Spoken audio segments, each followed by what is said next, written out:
గౌరవ ముఖ్యమంత్రి గారు అక్కడి నుంచి కాకుండా మీ మధ్యలో వెళ్ళి మాట్లాడమని నాకు సూచన చేశారు. ఎందుకంటే ఇది చాలా నా గుండెకి చాలా ఆత్మీయమైన సంఘటన. ఇది ఒక 3-4 సంవత్సరాల క్రితం మీరు ఎగ్జామ్స్ రాసి మీకు ఉద్యోగాలు వచ్చి కూడా మీకు నియామక పత్రాలు ఇవ్వకపోవడం, దాన్ని కోర్టు కేసులు అవ్వడం, ఈ రోజున ఇన్ని వేల మందికి దాదాపు 6,100 పోస్టులు ఈరోజు ఈ విధంగా ఒక పండగ వాతావరణం జరుపుకుంటున్నామంటే దానికి మూల కారకులు గౌరవ ముఖ్యమంత్రి శ్రీ నారా చంద్రబాబు నాయుడు గారు. నేను మనస్ఫూర్తిగా వారికి కూటమి ప్రభుత్వం రావాలి అని ఎందుకు ఇంత తపన పడ్డాను అంటే, మీ బంగారు భవిష్యత్తు పాడవకూడదు.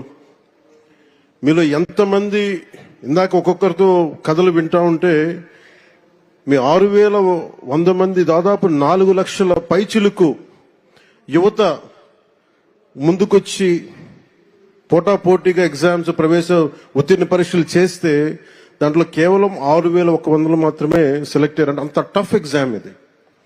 ఒక్కొక్కళ్ళు post graduation, BSc chemistry, MSc, MA, BSc computer science ఇవన్నీ చదువుకుని ఇంత చదువుకున్న వ్యక్తులు ఒక సమాజానికి రక్షణ ఇచ్చే ఒక కానిస్టేబుల్ ఉద్యోగానికి వచ్చినందుకు మీ అందరికీ పేరు పేరున హృదయపూర్వక ధన్యవాదాలు తెలుపుకుంటా ఉన్నాను. ఇది నాకు ప్రత్యేకించి మొన్న ఈ మధ్యన గౌరవ ముఖ్యమంత్రి గారి సూచనలతోటి ఆయన అసెంబ్లీలో మేము ప్రమాణ స్వీకారం చేసిన తర్వాత మొట్టమొదటి అసెంబ్లీలో మేము ఒక మాట ఇచ్చాం. ఆంధ్రప్రదేశ్ సుస్థిరత కోసం, యువత భవిష్యత్తు కోసం మేము నిలబడతామని. ఎక్కడా కూడా వ్యవస్థీకృతం అయిపోయింది అవినీతి అనేది. అలాంటి వ్యవస్థీకృతం అయిపోయిన అవినీతిని మేము చిత్తశుద్ధిగా దాన్ని లేకుండా చేస్తాం, ఒక ప్రయత్నం చేస్తా ఉన్నాం. దాంట్లో భాగంగానే ముఖ్యమంత్రి గారి దృష్టికి తీసుకెళ్లి పంచాయతీరాజ్లో దాదాపు 10,000 మంది పైచిలుక్కి ఒకేసారి మేము ప్రమోషన్స్ ఇవ్వడం జరిగింది.